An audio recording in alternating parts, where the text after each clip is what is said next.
We on. Let me get another swig. Hold on. You ain't got your vino today? Nah, man, it's a little too early. I'm gonna have that for the second episode today, man. Okay, that's a bit. All right, we good. Let's get it.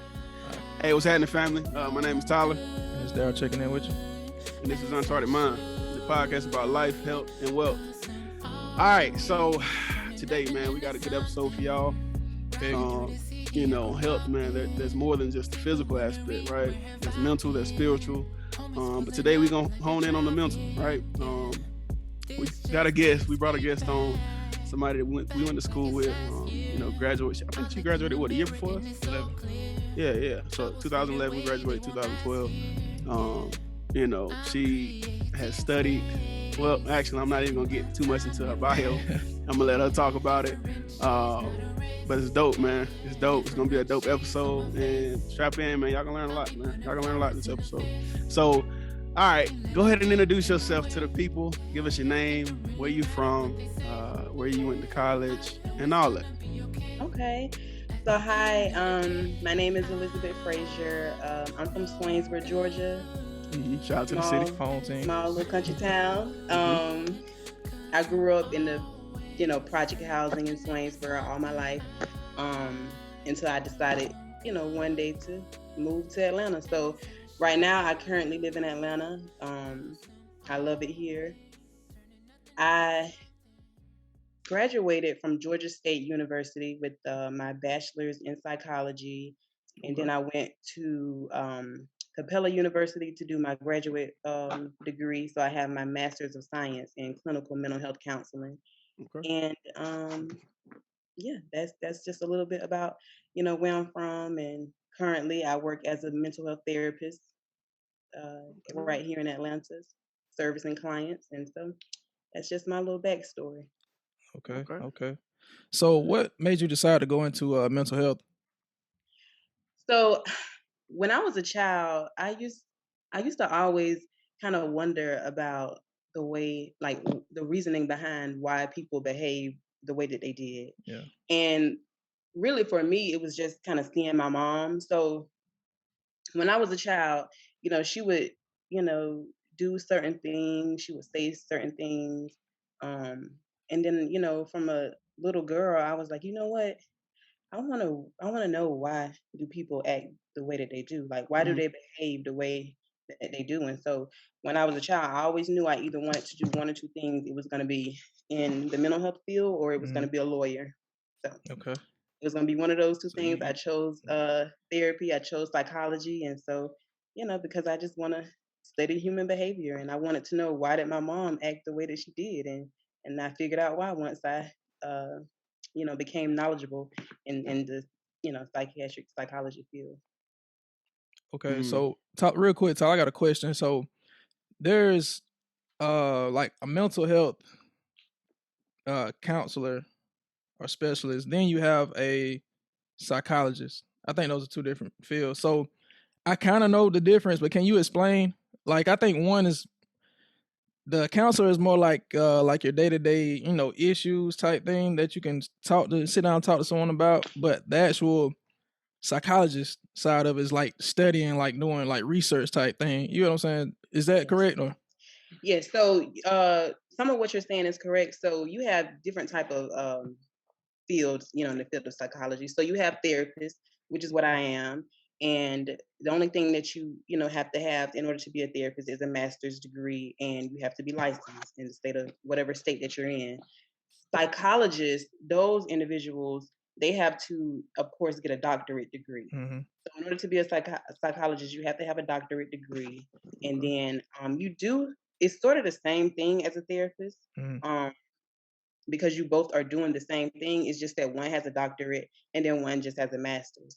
And then when you go into a psychiatrist, those individuals are the individuals that had to have attended medical school.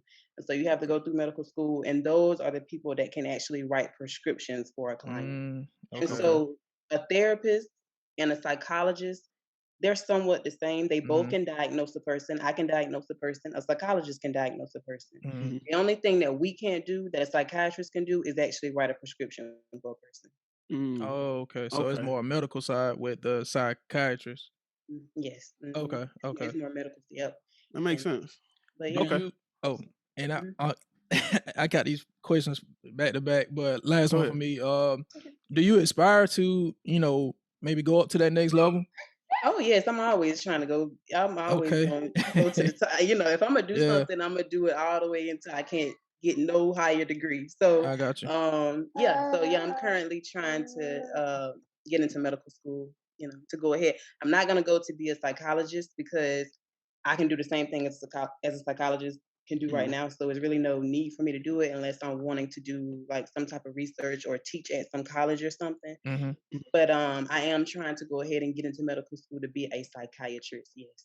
Okay. Okay, I all gotta right, keep that's them dope, man. things separated because they they all sound the same. But Hey, go and, ahead. and I'm gonna mess it up. So hey, make sure you just kind of Yeah, correct correct me us if we. as we going Yeah, through it. All right. yeah, All Yeah. right. So listen, we this show, man, we push wealth heavy, and we are kinda anti-college unless you have a profession like something in the medical field, yeah, lawyers, some type of professional that yeah. you need college for, right? So Right. Hmm. um I do want to salute you for going to college for something that you can actually use it directly after. So yeah, shout out to you for that. All Hmm. right, so I was talking to Dara off camera about it. Well, I guess on camera, but off recording about this. I ran across some stats, and I had to kind of read through them twice. I had to get them sourced 2 to 3 different times, and they were kind of scary, man. Like, first off, for those of you who don't know, African Americans, we make up about 12.5% of the U.S. population. Right?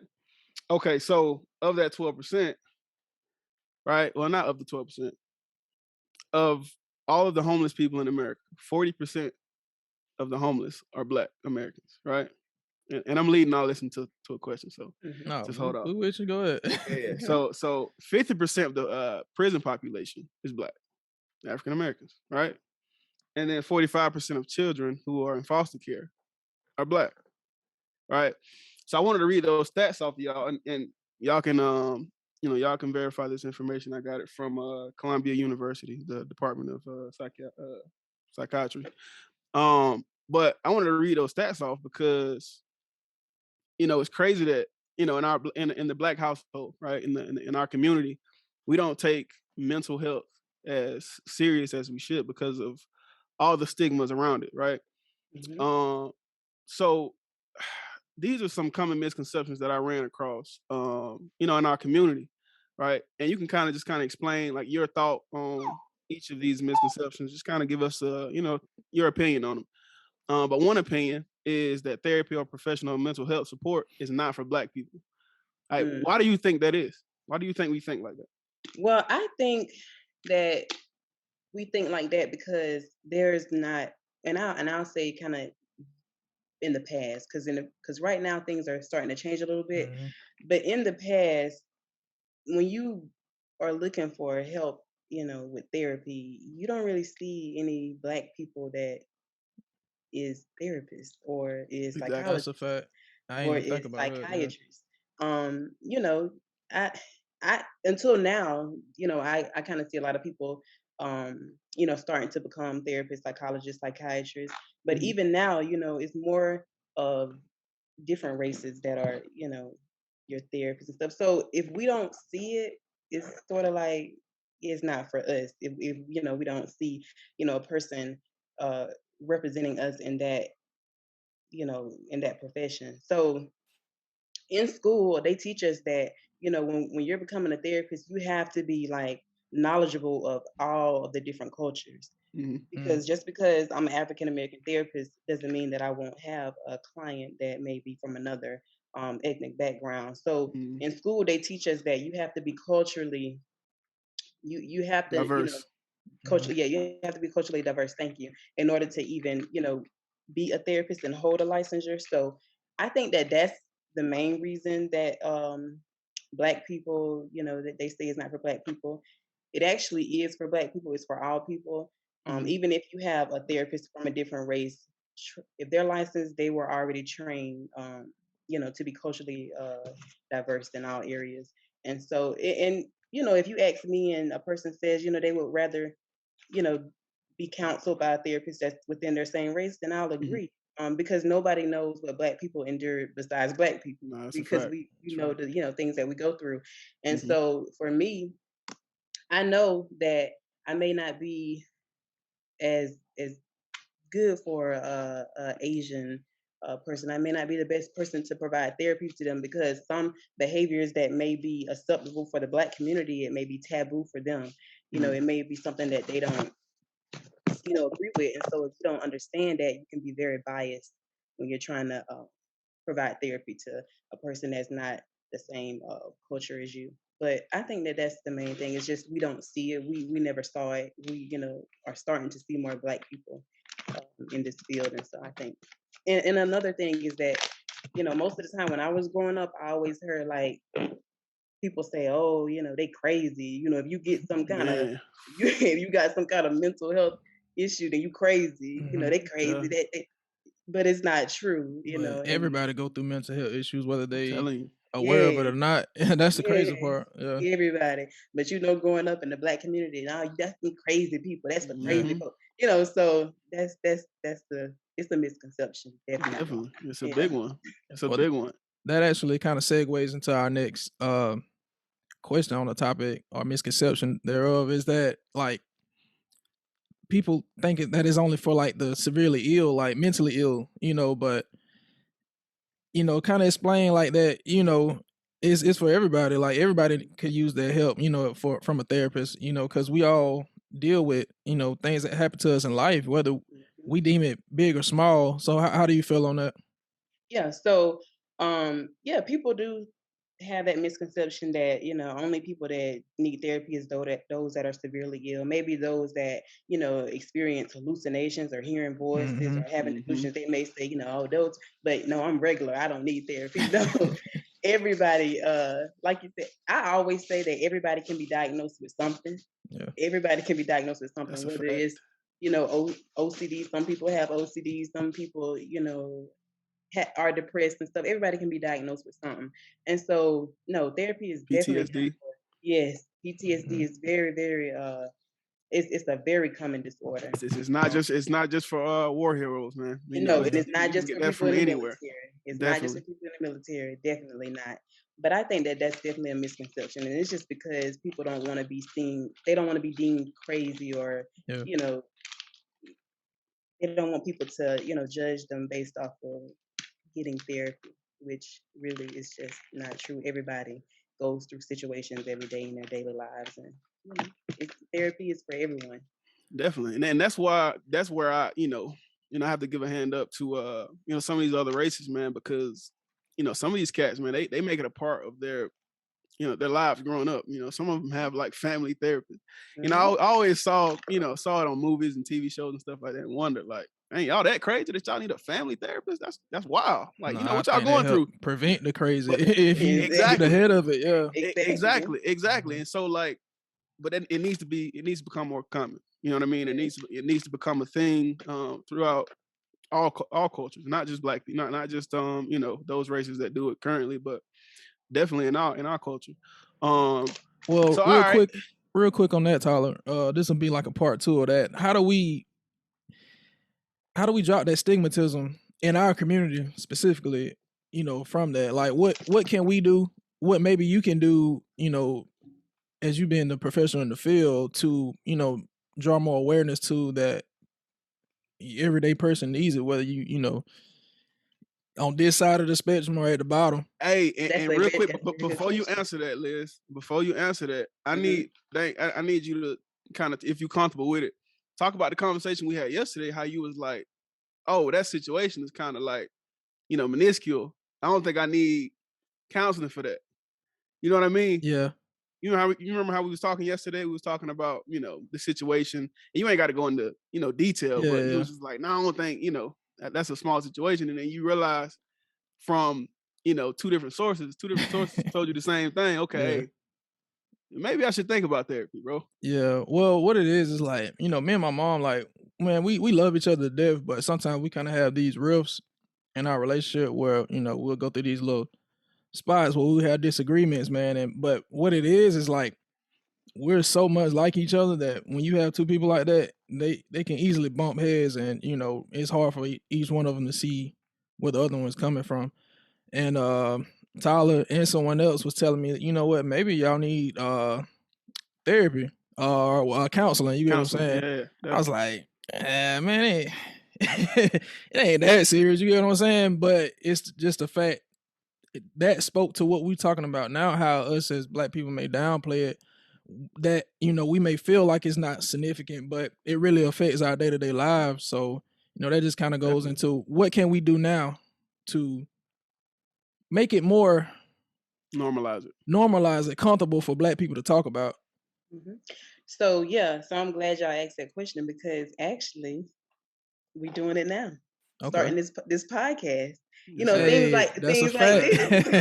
Definitely. Things like this, podcast, making more people aware of, situations that go on in people's life, and knowing that there's help out there. So like, this is a starting point. This podcast is a perfect example of what we can start doing to get it out in the Black community. All of us are Black African Americans. You just made us feel like we doing something right now. Change your lives. Yeah. Change your lives. Okay. Yep. And and then the situation with your mom, I just want to chime on that a little bit. So what they saying, okay, I think you should, go to counseling. That's very true. Like the situation with your mom, I think that counseling will be beneficial for you all. It's just because the counselor will be able to sort of, y'all seem like y'all have maybe communication barriers that y'all are going through. That's what it sounds like to me. So y'all don't know how to effectively communicate with each other. Mm-hmm. That counselor can come in and effectively communicate for the both of you, and can help you guys in that area. It's not that y'all going to counseling because something wrong with y'all. No, y'all just going to counseling to learn how to effectively communicate with each other, so your needs can get met. Exactly. See, that's dope. See, listen, okay. And it's crazy. It's crazy you said that, because somebody told him those exact same words about effective communication. You know what I mean? And the lack thereof between him and his mom. Mm-hmm. So I'm glad you said that. That's crazy. Yeah. Actually, two people. So yeah. But, exactly. Okay. All right. So let's get into the third misconception, right? I hear this a lot, and people don't realize the amount of resources out there that are specifically for people who are, maybe not as fortunate, less fortunate, you know what I mean? Not as financially stable, whatever.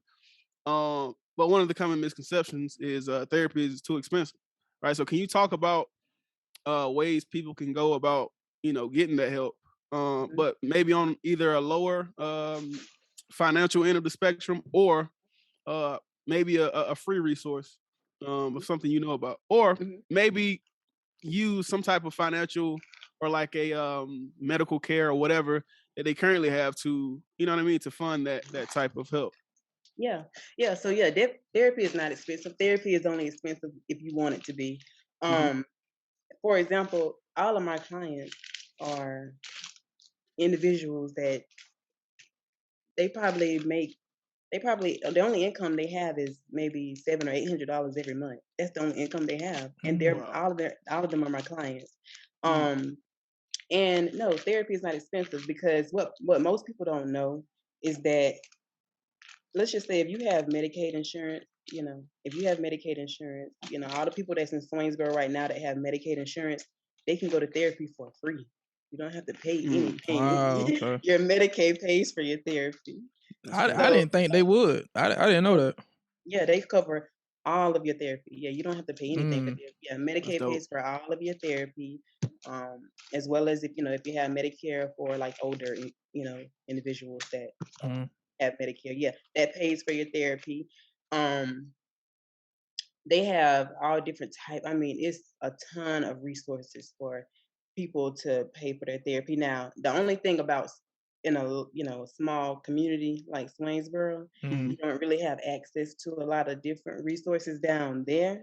Yeah. And I haven't done my research down there with mental. The only thing that I know in Swainsboro is that they have this Ogeechee behavioral health center that kind of does the same thing as the facility that I work for. They do some of the same things, but I don't really know what type of insurances they take or what type of fees that are associated with that, because I haven't done my research. But if you come to places, other cities like the city of Atlanta, I mean, they have so many different resources here where you'll never have to really pay for a therapy session. You just have to join, different organizations have different, different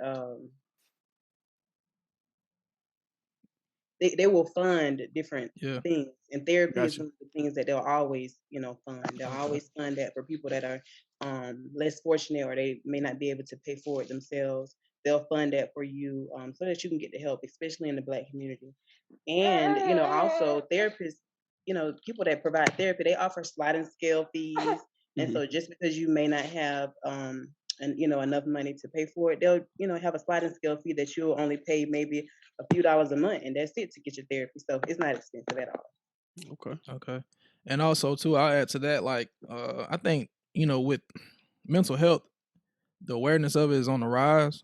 I've noticed too, like these different jobs and my job as well, like they offer like therapist, type help. I think it's through like the health app that we have as employees. So like if you want the help, It's it's there. not it's there. Yeah. It's It's there. just us as a community, man, getting out of thinking that it's only for quote unquote crazy Crazy. people. Yeah. You know what I'm saying? Destigmatize that, That man. that's the Mhm. biggest wall we gotta knock down. I feel like, Mhm. because Mhm. you could find Mhm. fun even if it was expensive. You could find funding for the stuff that you want or think that you need. You know what I'm saying? So Mhm. we definitely can't use that as an excuse anymore. No, it's definitely not an excuse. You're Yeah. right. Mhm. All right. So let's get into the basics, man, because we wanted this first episode to be, the first episode we speak on mental health to be about one, destigmatizing things that shouldn't be, shouldn't be a stigma. And then two, we wanted to kind of give like basic knowledge on some of the more common things that people are diagnosed with, Mhm. things that people deal with every day that they may not realize they have. Right. Mhm. So, one of those things is anxiety. Mhm. All right. So can we speak on that a little bit? Like, what is Big one for anxiety? me. Because I, Mhm. I had it. I have it. It's not Yeah. something that I don't think it's something that you get rid of. I think it's just something you learn to deal with. Yep. But I have it, and through knowledge and research, I've figured out a way to navigate my life around it. Mhm. But what is anxiety, and Mhm. what are the symptoms associated with it? Yeah. So anxiety is basically is like excessive worrying about something. It could be something or someone or about an event or something. Mm-hmm. Um, Everybody experiences some type of anxiety every day. But when you talk about diagnosing somebody with anxiety, they're experiencing anxiety that they just cannot control. Okay, so I'll just give you an example. Um, let's just say, for example, um, I'm anxious about this. I'm anxious about. I'm claustrophobic. I'll just give that example. I'll Okay. give an example of myself. I'm claustrophobic. I don't like to be in small areas because if I be in a small area, then my anxiety is gonna, Hmm. it's gonna heighten. I'm gonna be very, you know, uneasy, heart beating fast. I just Mm-hmm. can't help it. And so, how can I control that? By not putting myself in situations where that's going to cause my claustrophobia to, get out of hand. Hmm. For people Gotcha. that suffer from anxiety and they're diagnosed with it, they're constantly experiencing this fear and this worry, and it can't be controlled. It won't stop. And Mm-hmm. then some of the symptoms you have, you're nervous, you're panicking, you breathing heavy, you sweating, you're trembling, you can't concentrate. Those are all symptoms of anxiety. But in order to be diagnosed with anxiety, you have to have experienced all of those symptoms for at least 6 months. Mm-hmm. Hmm. So, like, Okay. if you experience it for 6 months, you can't control it. Then you can get a diagnosis of anxiety. And they have so many different types of anxiety. Like you have generalized anxiety disorder, and then you have social anxiety, social phobia. All of those are different type of anxiety disorders. It's just that you have to have those symptoms for at least 6 months, and then you can be diagnosed with it. So, all right, there's a secondary definition I kind of ran across when it comes to anxiety.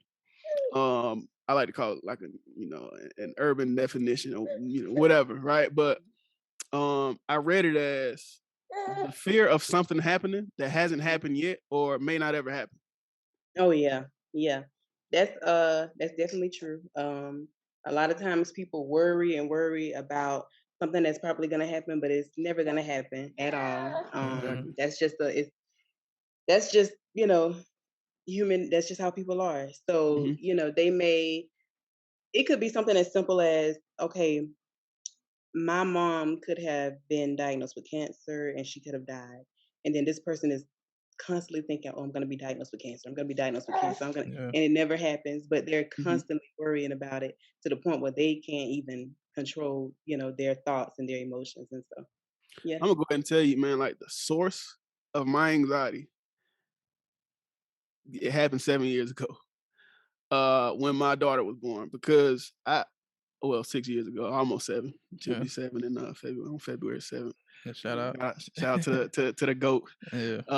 But nah, so like my fear or my anxiety came from their birth, right? So like I'm always in constant fear of like just things happening. You know what I mean? Them going to school, getting bullied, or you know, just their well being. You know, them going Mhm. outside and then somebody maybe driving through the parking lot too fast, and maybe hurting them, hitting them, or whatever it is. Like all my anxiety come from being a parent. Like I'm not anxious about anything else. You know what I mean? Mm-hmm. And even when I'm anxious about finances, it's anxiety because sometimes I fear that I won't have them set up the way I want them set up. Mhm. You know what I Mm-hmm. mean? From a financial standpoint in their lives, right? Later on. Mm-hmm. And so, yeah, man, I think as parents, that's something that we need to dive into a little bit more too, man, because that constant worry is a form of anxiety. You know what I mean? And Mm-hmm. it Yeah. may not be severe. It may not be something that's like, life, completely life altering, but Mm-hmm. it's something that we need to address and something that we need to go and get counseling and therapy. You know what I mean? We need to fine tune it. So, have you ever had like, anxiety or, any anxious feelings about, I guess from a mother standpoint?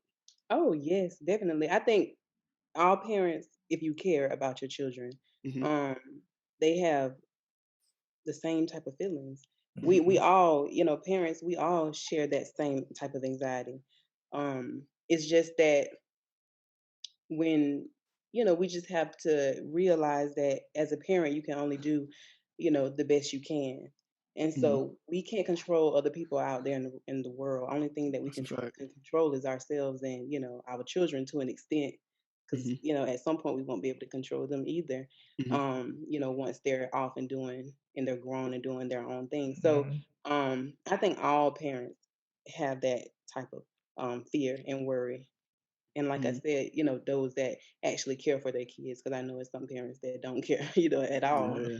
But for those parents, you know, we all share the same type of anxiety. And so yeah, counseling, if it comes, you know, to be a bit extreme where you are, you know, have this excessive worry, you're not letting your child leave the house, you know, you keeping them sheltered, you know, that type of, then yeah, you need some type of Yeah, no, counseling. I ain't that bad, but Nah. but It I should be worry though. that type, Yeah. yeah. Yeah, I ain't But that bad, but I do worry though. No, yeah, definitely. but no, the worrying, you know, it's among all parents. You're not the only person experiencing that. All of us on this call experience that because we're all parents, so we know exactly, you know, what you're talking about. It's just that, you know, we just have to realize that we can only control what we can, and just to, you know, strive to just be the best parents that we can. Yeah. And if you do the Definitely. best that you can with your children, they're gonna love you. You're And gonna be that's like the point I was just Superman gonna to make. them. Yeah, it's like kids, man. Like I think us as adults and parents, like we kind of get wrapped up in, man, I gotta have X, Y, and Z lined up for my child by the time they're 18 years old. But man, the most of the kids gonna ask for you is just to try your best, cause they'll see the effort, like Hmm. and then like not being static as a parent, as far as always learning, always trying to improve as a parent, day to day, so that you can show them, what I'm saying. I may not be the best, but I'm trying. You get what I'm saying, and Exactly. I'm Yep, not Yeah. No. just sticking to the old norms, especially in the Black community of yep, doing X, Y, and Z, but just because that's what we grew up with. You know what I'm saying? So yep. us Yeah. on the show, man, we trying to do things differently in all aspects of life, and that's a major one. Parenting, and not to say Mhm. that our parents are bad, but it's progression. Like, you know, we can't stay on that same wavelength as they did and expect the future generations to, you know, go even further. You know what I'm saying? It starts with us. So okay. But I think, hold on go real ahead, quick go though, ahead, go ahead. before you go on to depression. I think that the pressure is different between people who come from families who have had a lack of, I'm gonna just say it nicely, have had a lack of success from a financial standpoint versus someone who come from, you know, maybe and it's not all about financials, but it's all about seeing where your family tree has come from, and then, you know, kind of seeing where it's going, you know, after you. And, you know, I feel like when people are the anomaly in the family, I guess the black sheep, or the one that kind of see things differently, like I consider myself. I feel like it puts more anxiety, like it puts more pressure on you, which, you know, turns into more anxiety, because you feel like, if I don't do it, then who will? You know what I mean? Yeah. I feel that way you know, too. if I don't break these generational curses, who will? Because, you know, I see, you know, and I love my family. I'm not, you know, esting on my family in any way, but it's just a fact, man. Like, you know, I just see things different, you know, than the rest of my people, man. And you know, I sometimes I get that anxiety, that constant worry about, okay, listen, if something happened to me, you know, if something happened to me, I really feel like, you know, my family may be set back 2-3 generations, because, you know, it took this long for me to be born. You know what I mean? So, so yeah, I mean, I feel like, you know, that type situation, man, could really, you know, bring on more anxiety, you know, on the person as well, man. So, you know, if you are feeling like that, or if you are a person in that situation, man, I definitely, you know, suggest you to, you know, just have somebody to talk to from the professional standpoint, man, because, you know, the guy I was seeing, man, he definitely helped me a little bit with that, man. Kind of see things from a different light, man. And, you know, and so hopefully, you know, my experiences can, you know, benefit somebody else, man. So, so yeah, man. All right, go ahead, bro. All right, so the next thing we want to hit on, like you said, was depression. If you can give us like a brief definition of it, you know, from a professional standpoint. Maybe different aspects of it, and what we could do to maybe, you know, relieve that, or mitigate that as best we can. Yeah. So depression, a lot of people are suffering from depression. That's one of the most common diagnoses in America is depression. Basically, it's just it's constant feelings of sadness, hopelessness. You lose interest in activities that you used to enjoy. Some of the symptoms of depression, you know, of course, depressed, sad mood, you know, your loss of interest. You can either significantly lose weight, or you can gain weight. You can't sleep, trouble sleeping, insomnia. You just feel worthless. You feel worthless to everyone, and you can't concentrate. And so depression is on the rise, especially you know, with this pandemic. It kind of spiked it to a whole different level now. A lot of people are suffering from depression, and they are committing suicide at higher rates than before, since this pandemic has started. And so, in order for a person to be diagnosed with depression, of course, you have to have you have to have at least 5 of the symptoms of depression, and it has to at least last for 2 weeks straight. So every day you have at least 5 of those symptoms, you can be diagnosed with depression. And yeah, like I said, it's it's the most common disorder in the mental health field. Depression and anxiety, both hand in hand. They are the most common disorders in the world. And since this pandemic has started, it has gotten really, really bad out here, with people suffering from depression and anxiety, and, you know, committing suicide because of it. Okay. Oh, Go ahead. go ahead, bro. Well, I was gonna say, okay, so that defined it for us, and I appreciate that. But I know, you know, number one thing we probably can do is go seek a specialist. You know what I'm saying? But are there other ways that, you know, we maybe could? I'm not gonna say self-medicate, especially not like actual medicine. But, you know, what are some things or steps that we probably could take on a day-to-day basis to kind of alleviate, you know, maybe that depression, or see things on the brighter side? So some of the things that I try to tell people to deal with, their depression is that, you have to, because depression is it's all mental. It's all Mental, in yeah. your head. So Mhm. it starts in your mind. So whatever you're thinking about, that's gonna control how you behave in the world. And so one of the things that I always tell people to try and do for themselves to kind of help themselves, you need to meditate, You have to meditate. It's in the morning. If you meditate and kind of focus your mind, the rest of your day, you won't have those depressive thoughts and those depressive feelings.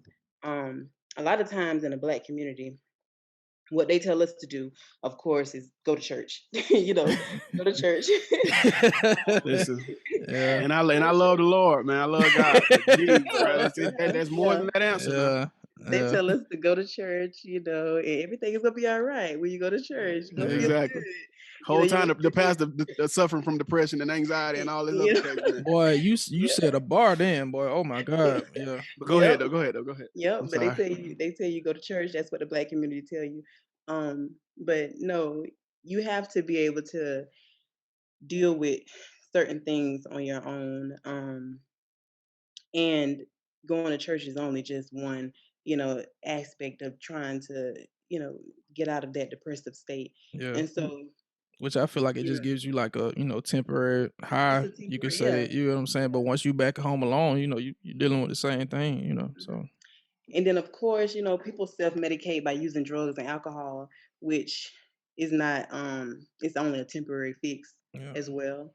You only gonna feel good, for that moment, and then actually, when you come down off that high, you actually gonna feel worse than you did before. And Hmm. so that's a lot of people they self-medicate that way to deal with their depression. That's just across the board for every race, every culture. But no, that's not helping you at all. It's actually hurting you in the long run. So um yeah, talking to someone, some psychotherapy, Okay. that mhm. So I was actually about to say, you know, I was actually reading this. I might have been listening to. I don't remember, but I was consuming this information about how to stay focused, Mhm. and I think, and you can, kind of, yeah or nay this after I said, but I feel like you can kind of use the same techniques that they were preaching in that, whether it was a video or script that I was reading or whatever. And I feel like if we apply that to anxiety and depression, it could kind of help combat that, right? So, all right, let me tell you what it said. So it said, reducing consumption of certain things could help you focus, help you remain focused, right? So that means, cutting yourself off from social media, TV, Mhm. just consumption of things around you. Because when you consume stuff like that, it kind of makes you like naturally compare yourself to the things that you're consuming, right? Mhm. Mhm. So that is when anxiety sets in. That's when depression sets in because I feel like depression, um, can sometimes come through, you comparing yourself to someone else's situation, Mhm. right? Because now you feel like you're not doing good enough. So do you think limiting consumption of like certain medias, whether it's social media, TV in general, news, whatever it is, like you said, meditating and just kind of saying, okay, look, I'm gonna take 2, 3 a week hiatus from um, consuming this product. Do you think that'll help combat anxiety and depression? Definitely. Definitely. People, the social media, it has Thank caused you. a lot of people, Woo, I'm glad you um said it. Go ahead. social media has caused a lot of people to be depressed. People are not really strong in the mind, Hmm. so they don't really understand that everything that they see on social media is just fake. Everything on social media is fake. Nobody Highlight is, reel. nobody is telling you, nobody is broadcasting the things that they're going through on social media. They're just broadcasting the perfect life, the perfect side of things. But in our reality, it's all of the stuff is not true. you know so, and what I mean, you can't really, you just have to really be strong minded, and understand that social media is just what it is. It's just, you know something for people to, broadcast all the good things about themselves Mhm. and the good Mhm. things that they do.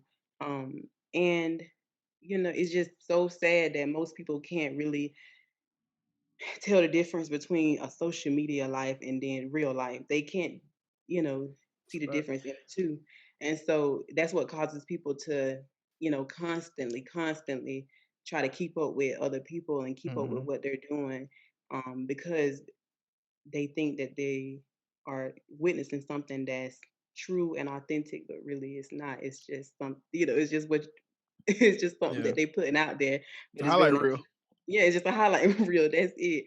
And so that, What I'll say though, it's just an easy form of escapism. Like mhm, it's easy for you to go on here, scroll, look at everybody highlight reel, and it's like, man, I could, I don't know how I can say it, but it's like it helps you alleviate your day to day problems by looking at everybody else, thing, and then I guess getting like a negative aspiration towards it. Like, okay, well, if they look happy doing this, maybe I should try doing that. You know what I'm saying?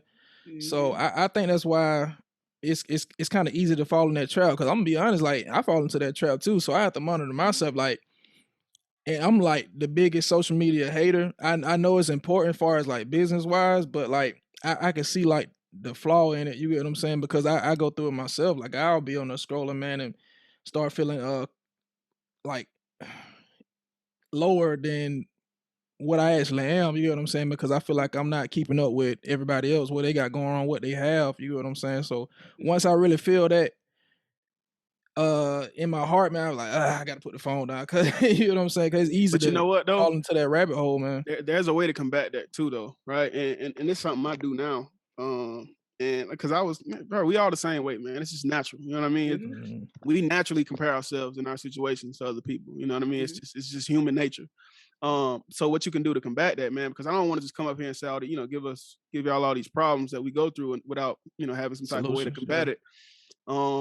Yeah, because I'm big on not only stating the problem but trying to find a solution to mhm, fix that problem, right? So what I do and what helps me is I'll go through my timeline and I'll notice, the people who post stuff that ain't really privy to or ain't really it's not really pushing the narrative I'm trying to push in my life. You know what I mean? They're not posting positivity. They're not posting things that I want to see on my timeline or things that I'm trying to change about myself. Like they're pushing the opposite. So what I'll do is I'll just go and unfollow them. We may stay friends on Facebook or whatever, but I have to unfollow you because I don't need to see that because it's all about what you consume. Your brain is gonna react to what you consume because Mhm. mhm, we can't control our minds, but we can control what we consume. And if we consume all healthy material, it'll start to change the way we think, right? So Mhm. mhm, I just unfollow everything that doesn't go along with what I want to think or mhm, how I want to think. And I think that could probably help other people out there who suffers from that same that same situation that you mentioned there. Okay. mhm. I That's a agree. bit. I agree. So next time we want to get into was like stress, which I know is gonna kind of tie in with anxiety and depression, but is there like a different what's the word? Mm, What's the Uh, difference? Differentiate. Right? Yeah. That's That's what it. I meant to say. Okay. Yeah. Something yeah. like Yeah. that. Yeah. Mhm. Well, what makes stress different from like anxiety and depression? So when I hear the word stress, the first thing that kind of pops up in my mind is like PTSD, post traumatic stress disorder. Hmm. Um, and so people, stress is just a part of life. Okay. You're going to feel stressed out, from certain situations and certain things that are going on in your life. Um, but just in order to tie stress into some type of disorder, the first thing I can think about is PTSD, post traumatic stress disorder. And Okay. that's just that's extreme stress, that is so extreme that it's causing a disruption in your living, your daily living habits. And so and most of the time it is from some kind of traumatic event, something happened in your life, and so you develop this disorder. But stress, stress is a symptom of anxiety. Stress is a symptom of depression. And but stress categorized in a diagnosis will be PTSD. And so some of the symptoms that you may experience if you're diagnosed with something like PTSD is like, having nightmares, having flashbacks, avoiding people, avoiding places, where something traumatic may have happened to you at. You have negative beliefs about yourself. You're constantly fearing, worrying, feeling guilty. And then you also, some people that are really dealing with stress, they act out angrily, like they have anger outbursts, Mhm. Mhm. and they destructive. They can be very destructive, Mhm. um, when they're dealing with different levels of stress and stuff. And so that's what, kind of came to my mind when you mentioned stress. And then, of course, again, like in order to be diagnosed with, like a stress disorder like PTSD, you have to have, you know, been feeling that uncontrollable stress for like at least a month, in order for, Okay. them to say, okay, well, you can be diagnosed with PTSD or something like that. But that's what comes to my mind when I think about the word stress. Okay. Okay. So, and it's important that we talk to someone about things that we're stressed about, because I believe, if I remember correctly, stress is the number one cause for high blood pressure. Hmm. Okay, so in the Black community, high blood pressure is one of the most common things we have in our community, Hmm. right? Which leads to, all these, heart failure and heart attacks and all this other stuff. So literally having somebody, talking to someone at a professional or on a professional level could be the difference between, being here for a long time and exiting life a little bit early, man. So Mhm.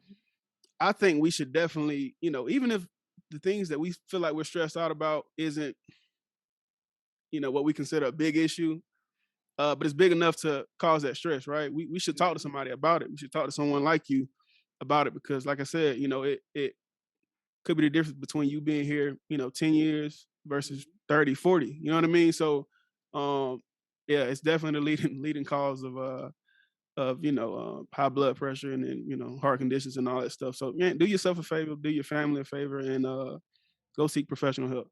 Yep. Mhm. All right, so panic attacks. Hmm. Um that's the thing about, mental health and all this stuff. It kind of all ties in together. Mhm. 'Cause I remember you saying something about a panic attack when we were talking Yeah. anxiety. Yeah. Mhm. But can you explain what that is, and then like what are the Yeah. symptoms of it? Hmm. So like with panic attacks, that's just like intense anxiety. So Hmm. panic attacks, they're intense anxiety, but they also have like physical sensations. So Hmm. like, your heart is it's gonna be beating fast. You can't breathe, shortness of breath, dizziness. You trembling. You got your muscles are you're experiencing like muscle tension, and Hmm. so that's of course you're experiencing a panic attack at that moment, and of Mhm. Hmm. course a panic attack is a symptom of anxiety, and so and also stress too. So people experience panic attacks all the time. But the thing about panic attacks, when you have one, most of the time, the people that have panic attacks, they're not in any real danger at all.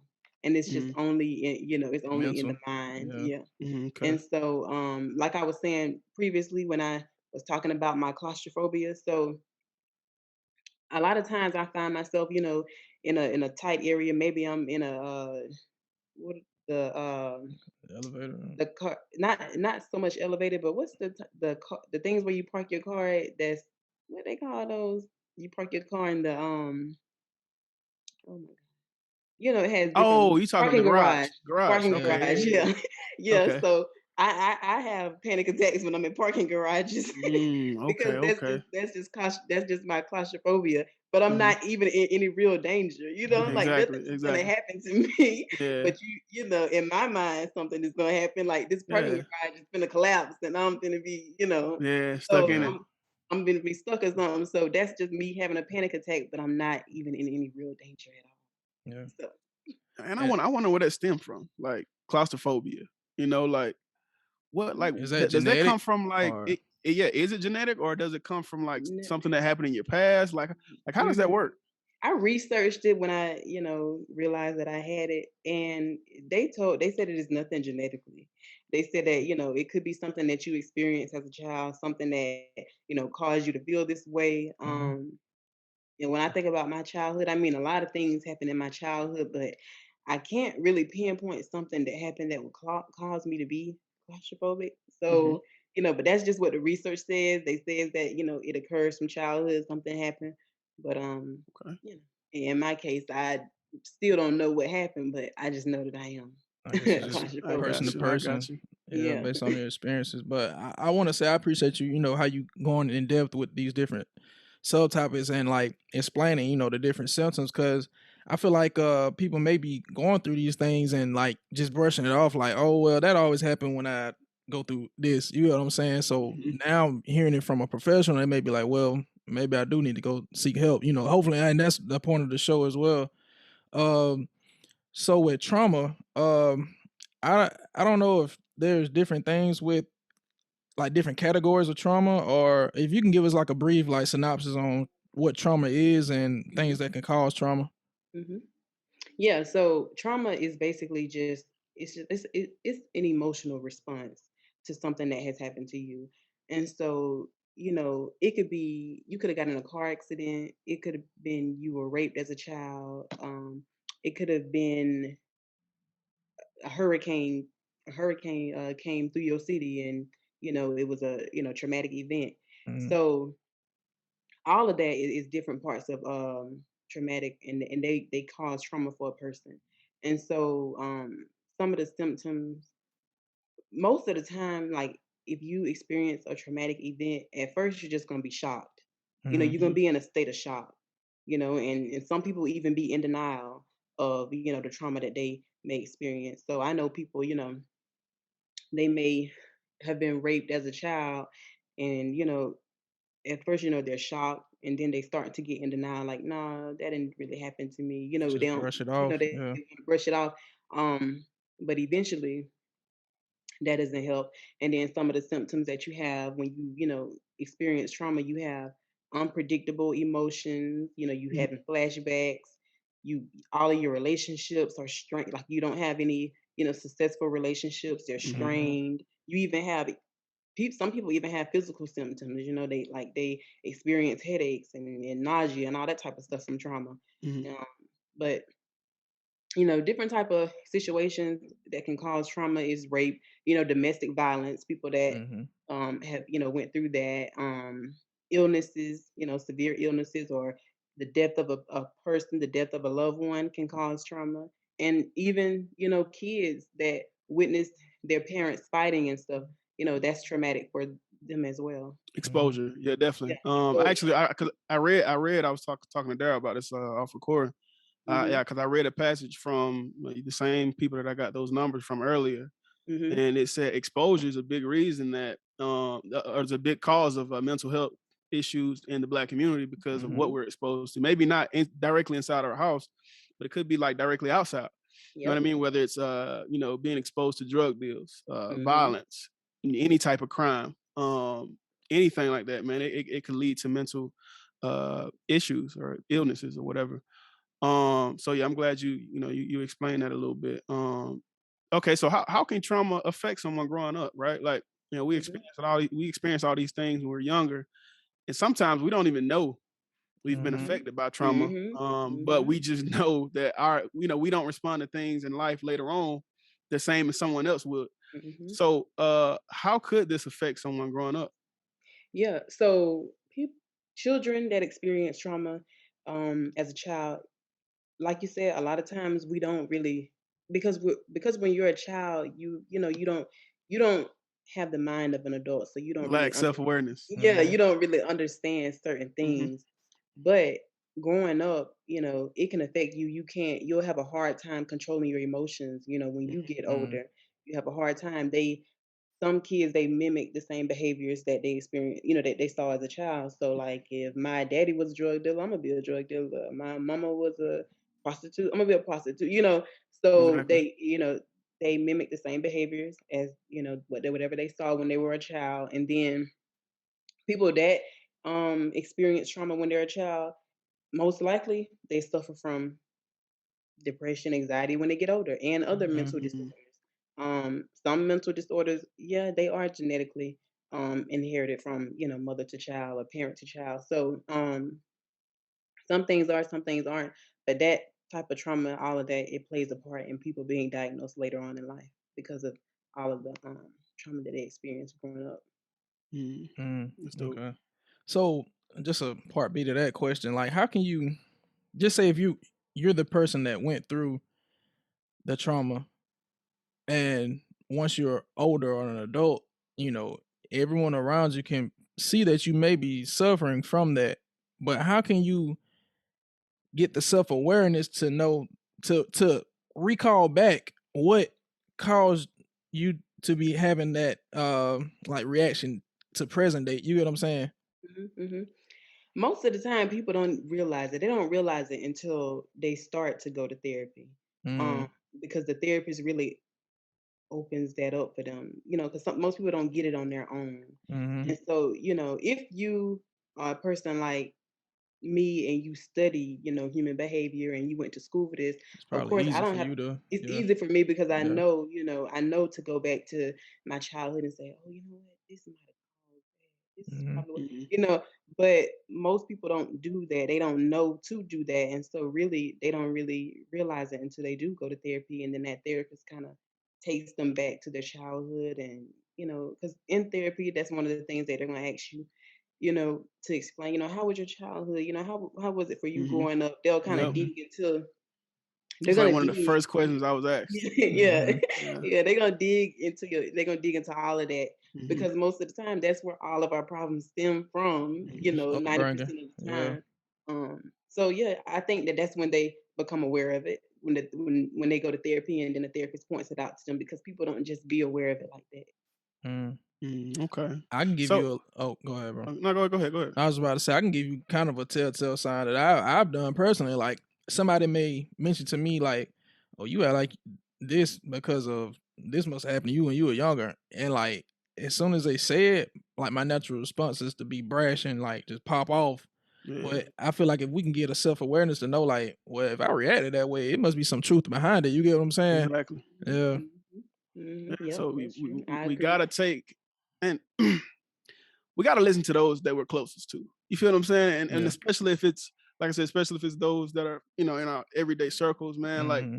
if you have more than one person who probably don't have any type of connection, don't communicate, but telling you the same thing, you should probably listen, man. Mm-hmm. So that's another way to be self-aware about things that you may potentially suffer from. You know what I mean? So listen to those that are closest to us, man, and pay attention to those repeated diagnoses. You know what I mean? Like by Mm-hmm. others. We have to pay attention to that because a lot of times there's truth in it. Mm-hmm. Mhm. Okay, so we've talked about anxiety, depression, stress. I'm sure you suffer from stress, panic attacks, trauma and all that. Like, have you ever experienced any of this stuff growing up in Yeah. life? Yeah, so um I definitely experienced a lot of depression when I was pregnant with my daughter. And Hmm. so, during that time, yeah, I mean I was depressed. And, of course, y'all have children, so when a woman is pregnant, she goes through a lot of different Mm-hmm. changes, Oh, a lot of different, it's a and we lot. got to have a conversation. We got to have an episode strictly about that. How from the Yes. male perspective, how to deal with pregnant females and their emotions, Mhm. bro. Because Mm-hmm. Mhm. it's a super sensitive topic that we need to Mhm. be way Mhm. more sensitive toward. But Mm-hmm. go ahead. I'm sorry. Go ahead. But no, you're fine. Yeah, but you go through a lot, when you pregnant. And so, Hmm. you know, depression is one of the things that, most women go through. When they're depressed is what I went through. And I forgot to mention this earlier when we was talking about depression Hmm. because it's two different types of depression. So, of course, you have situational depression, Hmm. and what that basically means is that you depressed because of the situation that you in. So, Hmm. you may be struggling financially. That's gonna make you depressed. That type.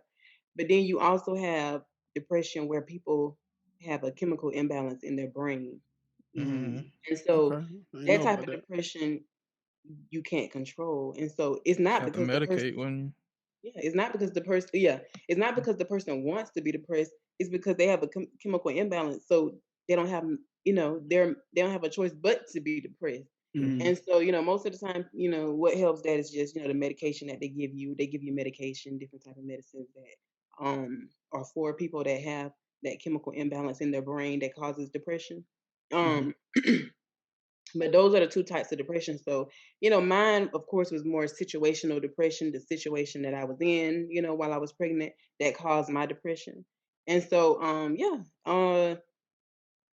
Well, I could argue with that though, that I mean, I'm not a woman, I haven't been pregnant, but I know like scientifically, like women have different hormones and things that change as well. So it could be a chemical difference as well though. Yep, yep, Yeah. that's very true, because and that comes into play, of course, when women are diagnosed with postpartum depression. Mm-hmm. Now, Mhm. when you have postpartum depression, you can't control it. I could have the most supportive partner and everything, and I'm still depressed, but Mm-hmm. it's because of the hormones and Imbalance. yeah, Mm-hmm. the Gotcha. hormonal imbalance that we go through after pregnancy and stuff. And so yeah, that I'm glad you brought that up because that's definitely true. Mm-hmm. Um, some women do experience, and really a lot of women experience it. It's just Yeah. not talked. It's not talked about that much like it should be. But Mhm. yeah, that's definitely true. But you know how I was able to deal with it is, basically because I am very strong minded, and I had other people around me that were very supportive. They made sure I was good. And of course, the Bible, God, all that type of stuff, that helps as Definitely. well too. But yeah, I suffer from depression. Uh I haven't suffered from anything else. I haven't, ever experienced any symptoms of any other disorders that I know of, but depression, yeah, that was Well, so definitely. and let's go back to pregnancy a little bit, man. Like Mhm. you said, like if there's a chemical imbalance in your brain, obviously there's nothing you can do about it. But I feel like as partners, or as people in your circle, I feel like we should have the education to know what not to do to make it worse. You feel what I'm Yeah. saying? So Mhm. even if we can't make it better, we need to know things that we can do to not make it worse. You know what I mean? Mhm. Or avoid things that could make it worse. Mm-hmm. Mhm. That's something that we can discuss on another episode, man. Upcoming How to series. like, definitely how to help support pregnant women. Yeah. Because Mhm.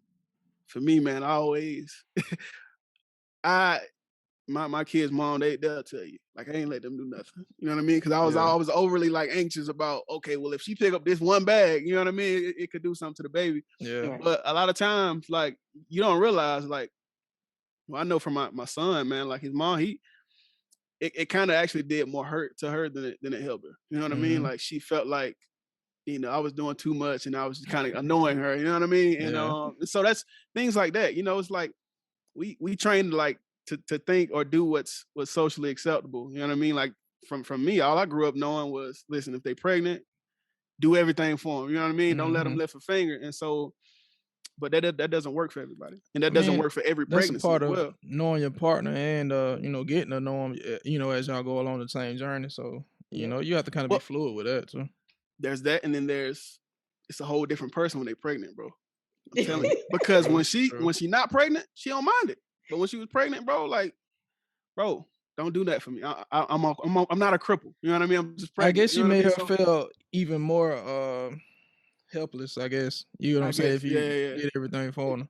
And yeah. she So and she was already pregnant, so she was limited on what she could do anyway. So no, Mhm. definitely, yeah. definitely. But that's like I said, that's a conversation for another episode. We can dive into that. Coming What not to soon. do Coming to soon. make symptoms worse. All Yeah. Yeah. right. So listen, I appreciate everything you've done. I do have one last question though. Well, I guess we got two last questions. Yeah. Mhm. What resources would you recommend? I know you mentioned some earlier, but what resources would you recommend for someone who wants help, but they may not know where to look for that? You know what I mean? Mhm. Like, who may realize that they're going through something, from a mental standpoint, that they feel like, isn't normal, and they want to seek help for it. Like, Yeah. what resources would you And let me add uh, to that too. add to it? Someone that may want the help, but they're still like ashamed to actually go to a professional because they're still on the fence of, am I crazy or is this normal? You know what I'm saying? So what resource they could use? Maybe if they needed to be like discreet about it, I guess. If you could dive into that. Yeah. Mm-hmm, Yeah. mm-hmm. Yeah. So, if you're a person and you feel like you experiencing symptoms of a certain disorder, and you want to know, you know, where should I go from here? Like, how should I seek help?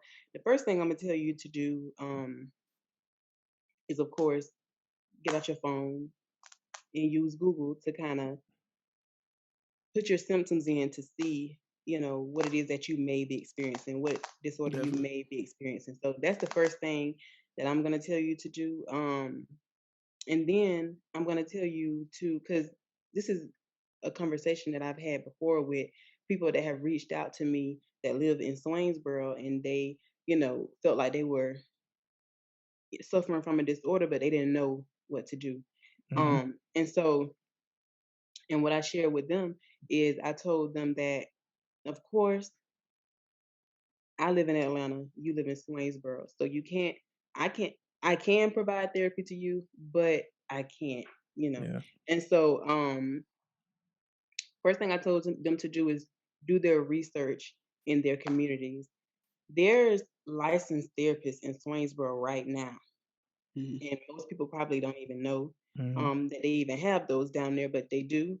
When I go to Swainsboro, I pass by the licensed therapist office every day. And And people this is most not specific probably, to people in Swainsboro. This is all communities all over because we Yeah. no, yeah, global. yeah, You know what I mean? this We yeah, global. You feel me? yeah, yeah. And I'm saying, I don't know why I'm just Nah, you that was good. You trying to good. say You that, good. You Yeah. good. I mean, we no, gotta this, start with home first, but Definitely, yeah, we But we global nationwide. though. Yeah. We global. man, y'all gonna blow up, y'all gonna be all Hey, over speak it, speak Yeah, it. the yeah. world. Talk to us nice, man. Yeah. But no, this is for people in any type of community, not just Waynesboro, but yeah, anybody in any type of community. Do your research in your community and see what licensed therapists are there and available for you. That's Mhm. That's that's the important. first thing you need to do. And then, of course, when you're researching this type of information, you got to know, okay, well, how is this funded? Like, how you gonna pay for it and stuff.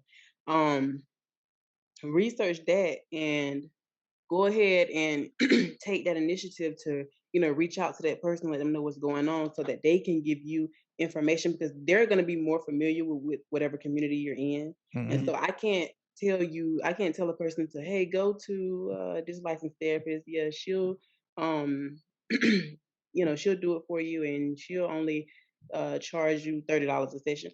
I can't say that, but if you reach out to that person, they'll know more about the resources that are available in whatever community you are in. That way they'll be able to tell you exactly the steps to take to get the help that you need.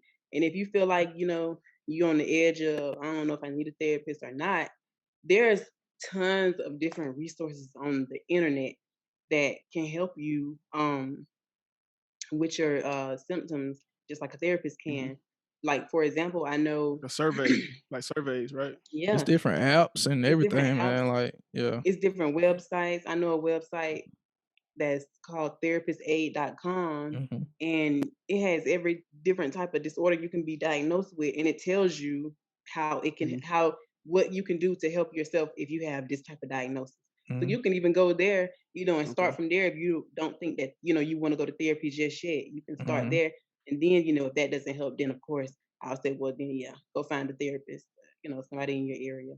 um and then a lot of times what I tell people is when they come to me with, a situation and they want therapy, a lot of times you have to choose therapists that you don't, you don't really know them.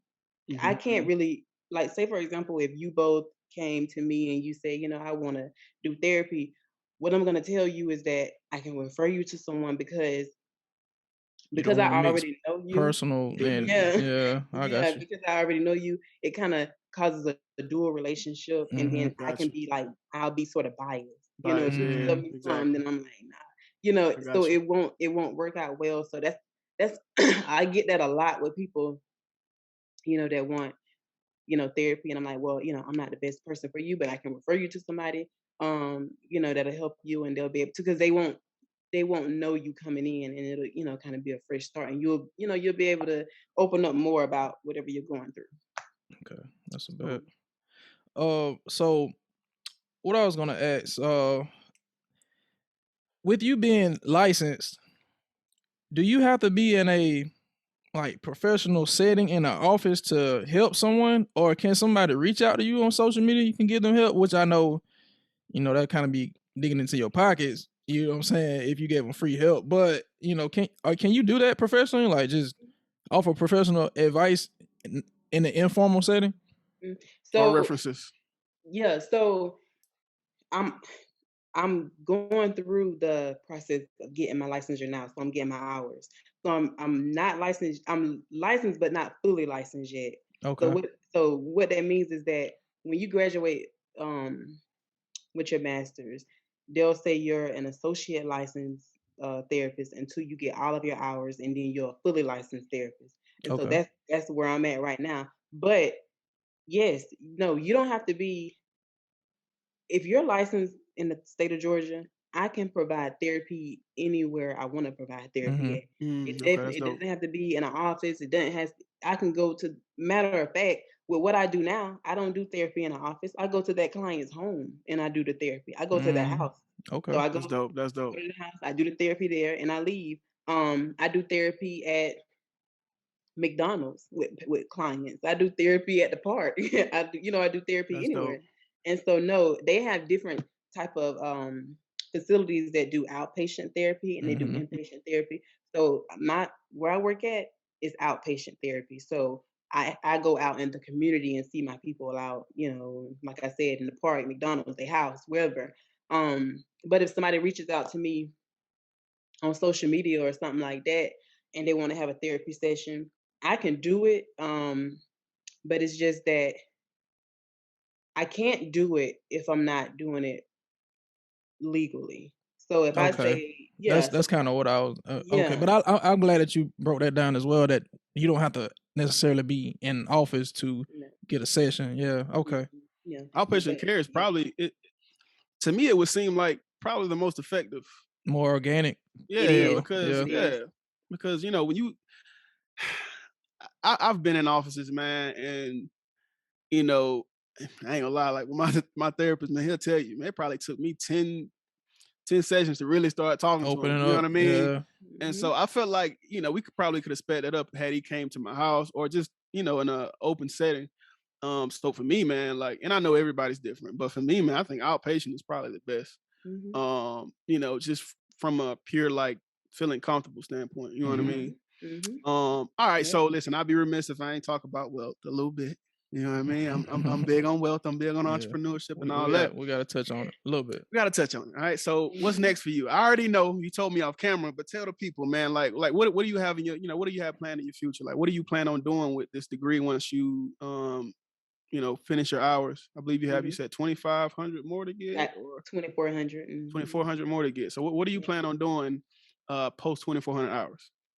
Post 2,400 hours, I'm about to take over the world. I love it. Hey, we I like love that it. talk on here. I Yeah. love it. Yeah. Let's get Yeah. it. So I plan to just, I'm definitely open up my own private practice, of course. I'm definitely Mm, doing that. And I'm definitely going to still be working for different type of agencies, providing therapy with them as well. So once I'm fully licensed, really there's no limit, to what I'll be able to do. So I'll be able to, provide therapy to anybody as long as they're in the state of Georgia, because I'll be Mm-hmm. licensed in the I state of love it. Georgia. So whether you in Swainsboro, whether you in Augusta, Savannah, wherever you at, Bartow. Bartow. This man said Yeah. Bartow. Hey, shout out to Bartow, man. Shout out to the people in Shout out to Bartow. Bartow.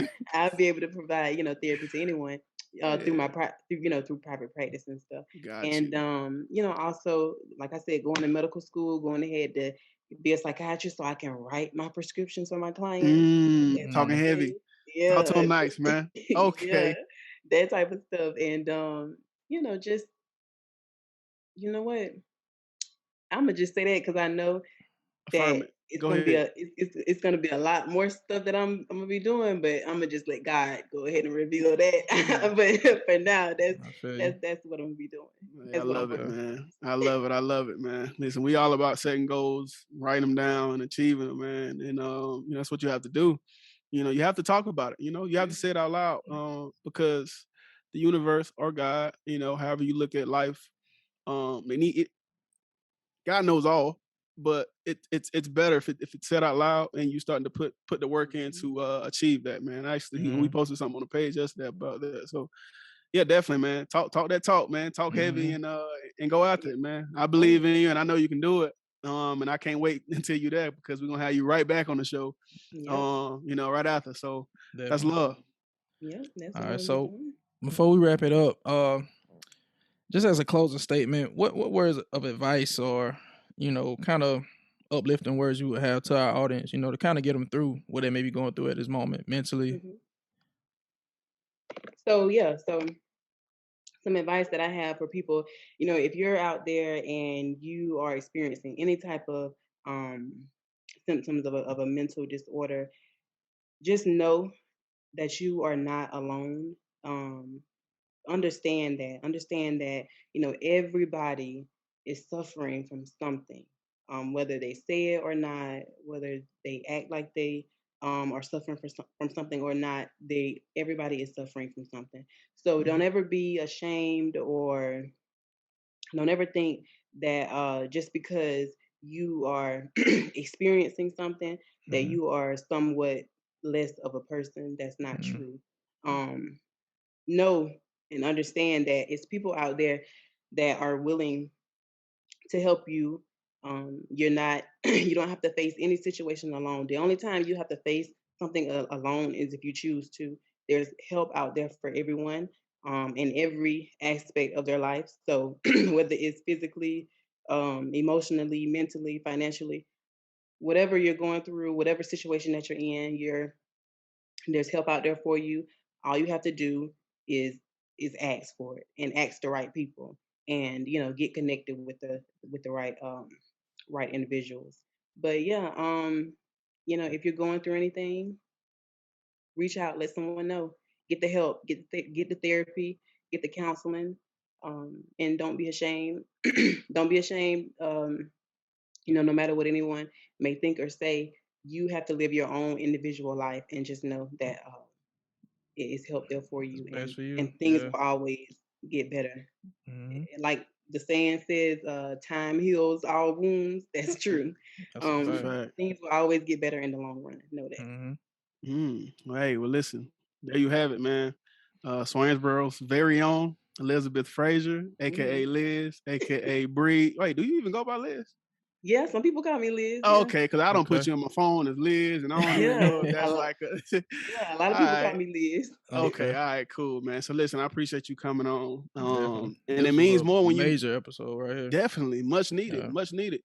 And I feel like, man, to us, man, it means more when it's somebody from the city, man, like somebody from where we grew up at.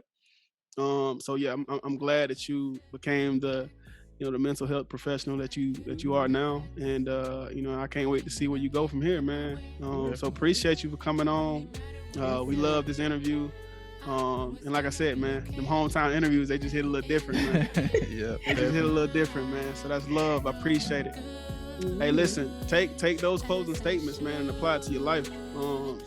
She dropped a lot of bars in this episode, man. So we all go through things. I do. No one's perfect.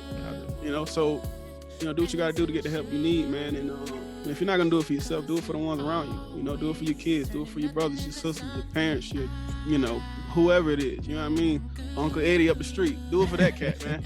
And just be a better person, man. Be a better person, because the world will be better if we have better people in it. You know what I mean? So there we have it, man. This is Uncharted Mind, man. Great episode, one for the books. Top of my list, definitely.